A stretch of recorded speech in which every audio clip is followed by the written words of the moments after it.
Well, good afternoon, Dickie and Donny listeners. My name is Dickie here with my co-host Donny, and we are the Dickie and Donny Show presented by Business on Purpose. We're here to liberate business owners from chaos, and today we're going to liberate you from next year's chaos. Donny, That's right. how are we going to do that? We start in a couple ways. One, get yourself a crazy good mustache. Yeah, that Step one. I if mean, you're on Spotify, you won't notice, but I have to stay very far away from elementary schools with this mustache. whoa.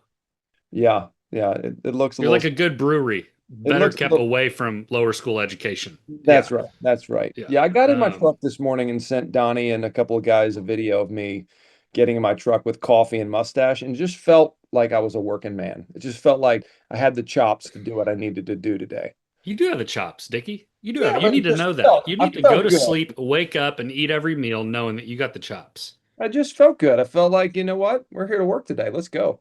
That's right.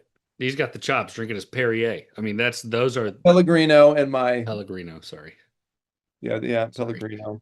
Okay, so one, get yourself a mustache. Two, follow in Dickie's footsteps and buy yourself a new dongle today. A new year, new dongle. That's going to be Your a new shirt. dongle knew me. Yeah. New year, new dongle.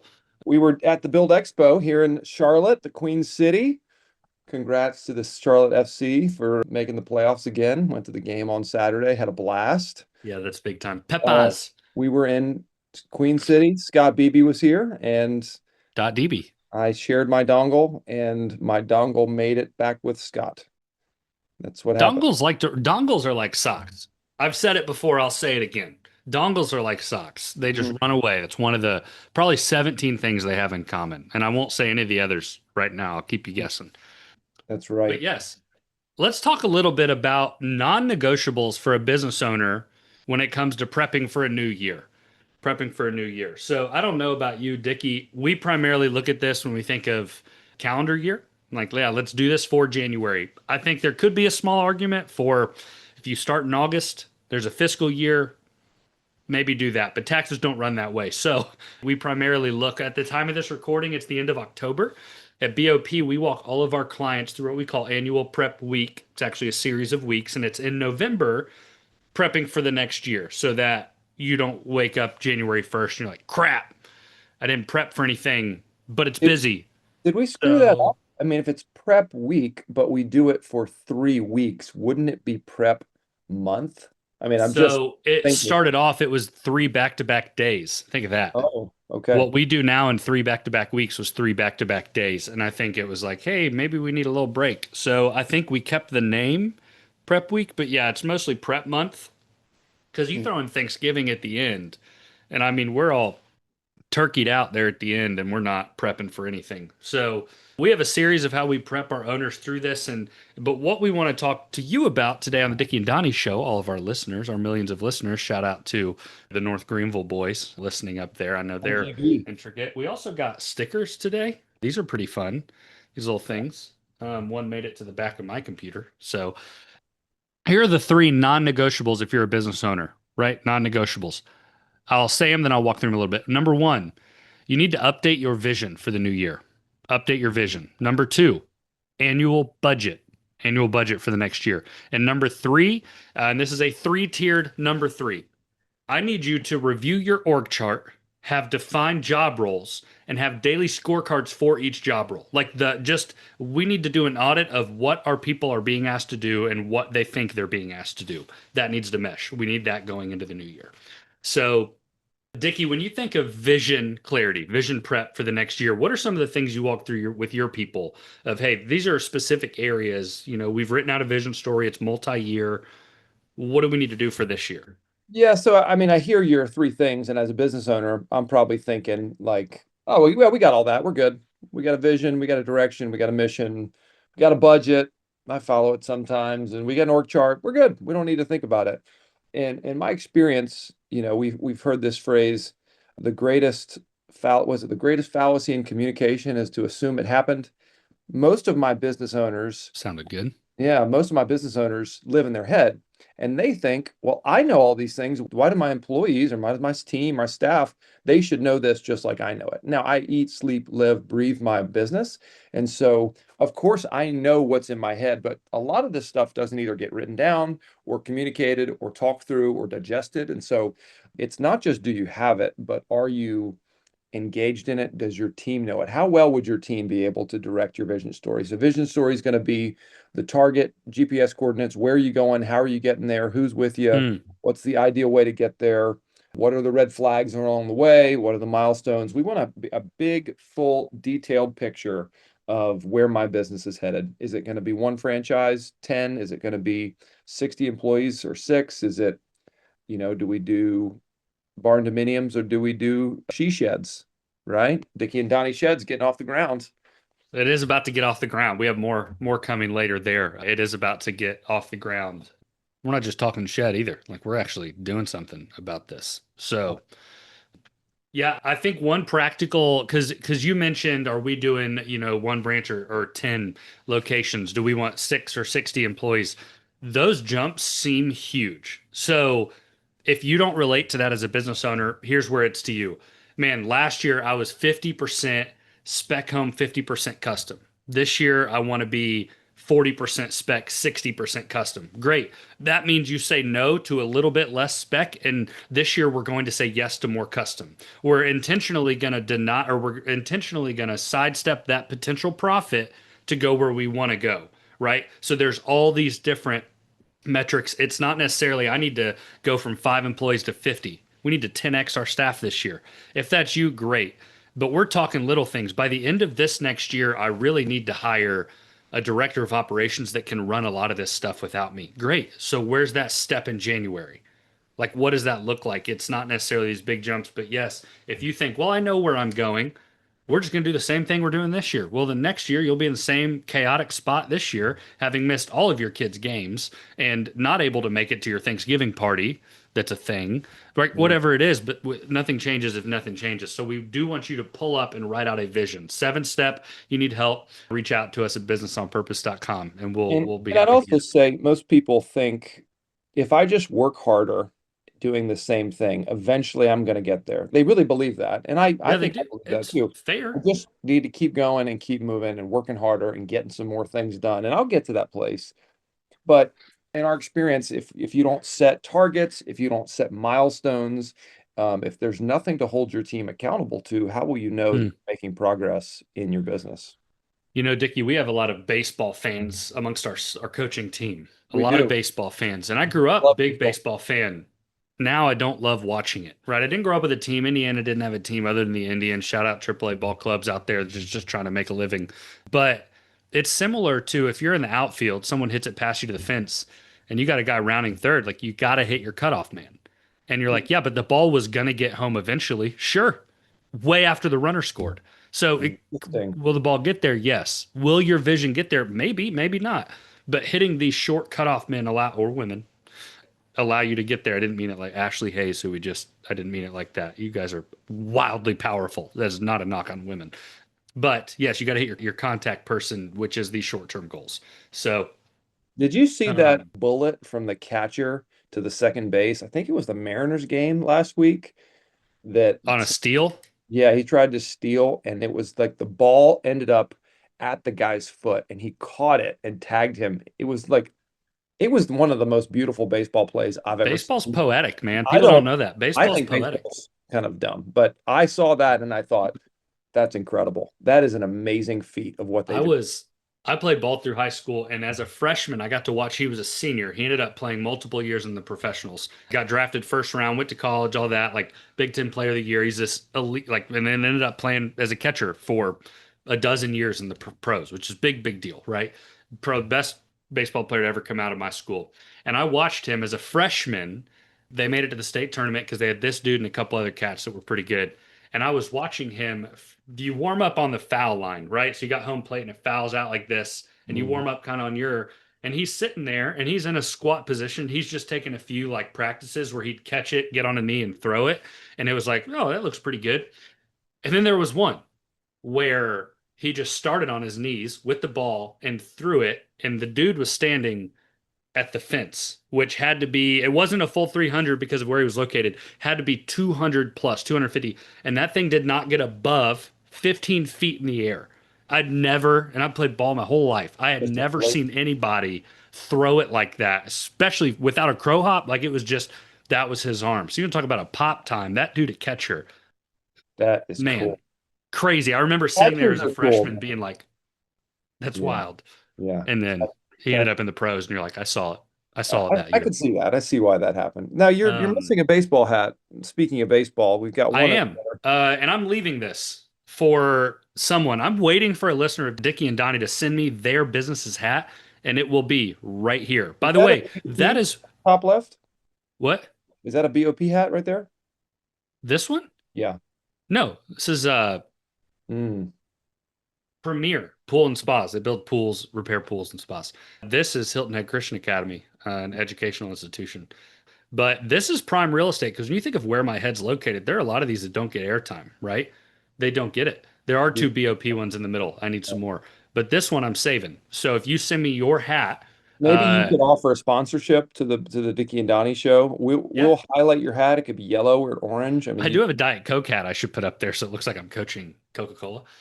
So, non-negotiable number one, vision. Update your vision. You and your people need to know where you're going for the next year. Because even if, like I said, it's 40% down to 35, well, that's a difference we need to know about. Second is an annual budget. Dickie, you mentioned a lot of people like, I know a budget. I know what that looks like.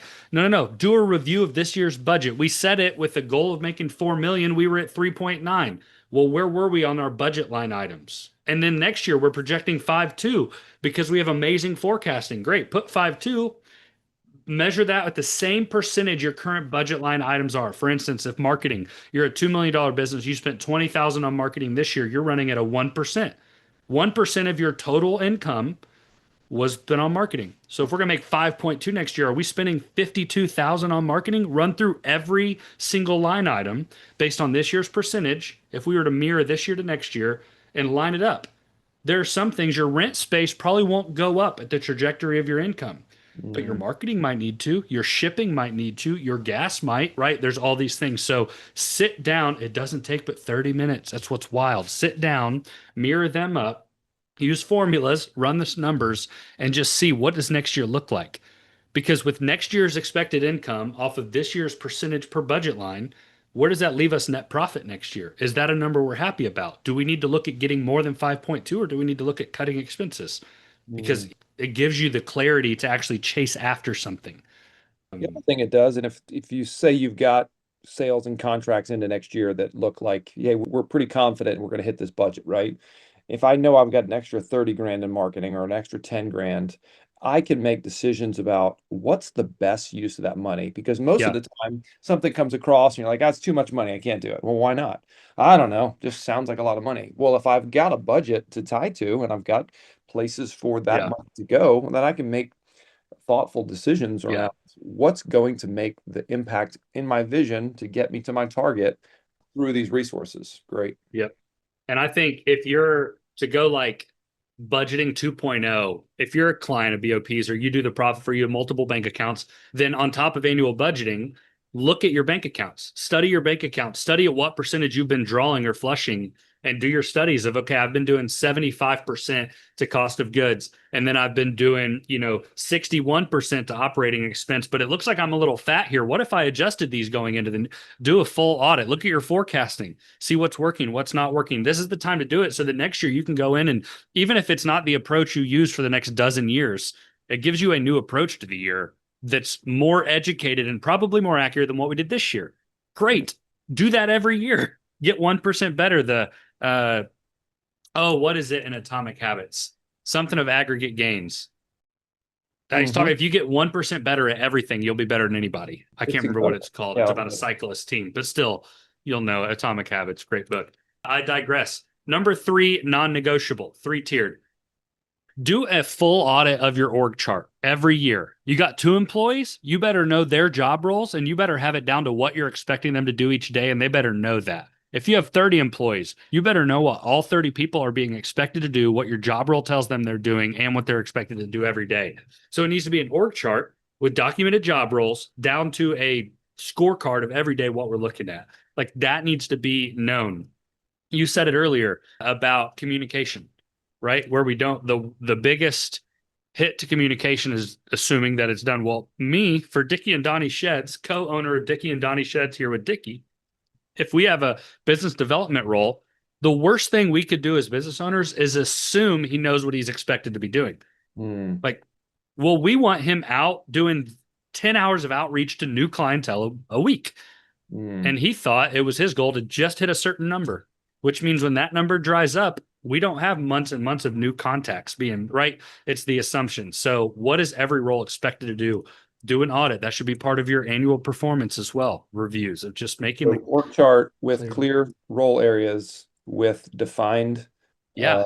job roles, and with a scorecard. I love that because most of my business owners, they want the right outcome, but they don't know what to do to get the outcome. So they hold Mm-hmm. people to the outcomes when they're like, I can't make people sign contracts for houses. I can't make more sales. What can I do? I can make cold calls. I can research and send content, Mm-hmm. warm leads. I can, go next door and meet some people. There are inputs that drive Yeah, outcomes. Too many business that's owners right. are demanding outcomes from their teams, but they're not doing input things like scorecards. How many calls did you make? Right. How many Right. educational offerings did you give? How many workshops did you offer? Like Right. those are the And things I you can control to get to the outcomes. And you think about the difference that that gives you, right? Because it's if the outcome's not being met, something's broken. So often, if we're not measuring inputs, I love the even the terminology. If we're not measuring inputs, the outcome, we just have to guess at the failure. And a lot of the times we guess that's the wrong person to do this job. But if you're measuring via a scorecard all the inputs you're expecting and they're hitting the inputs and the outcome isn't there, well, then we have to go back and ask, maybe we don't have the right set of inputs. I love that BOP measures are what we call compassionate conversions, which are our sales calls. And how many of these did you actually use the slide deck that we created to close people? Because if I've done 10 compassionate conversions and I use the slide deck on five and I closed the five with the slide deck, what's it showing? Okay, the five we didn't go so well. So there's something to this thing. But we start measuring the actual inputs. And if I'm doing everything BOP is asking and I'm not getting the outputs, BOP has to look at, are the inputs wrong? Are we doing this wrong? Rather than Donnie's the wrong guy, it's hey, we need to equip him with better inputs. We need to go back to the drawing board. Having those scorecards helps you actually catch what the fault could be. I'm not saying it's not your salesperson, could totally be them. Maybe your salesperson, Donnie, executes everything flawlessly. Slide deck, core values, fireworks, everything's crushing. Everything. Everything's crushing. And then You he know realized, how often I'm upselling sheds out here in the shed industry? I'm upselling you. We got transom windows in sheds now. You didn't even know that. Nope, but I did. I made one call to a guy who cut a transom hole and put a little window in there. We got transom windows. Brandon, So so I, you've totally derailed me. You have taken over the role of Dickie because I had forgot what how I was saying. That is amazing. job roles, inputs, outputs. Dickie could be the best salesperson and do Oh, everything you could right. be the best. Donnie, Yes, you say you did everything perfectly. Donnie's crushing it. Then you realize, oh, there's a he's market crushing it. problem. We're trying to offer something in this market that there's not a desire for. We're doing Mm, our process, we're offering everything we should, but nobody wants to buy sheds. Okay, that's a problem. We've got transoms. We've clearly shown our value. We've shown yeah, the quality.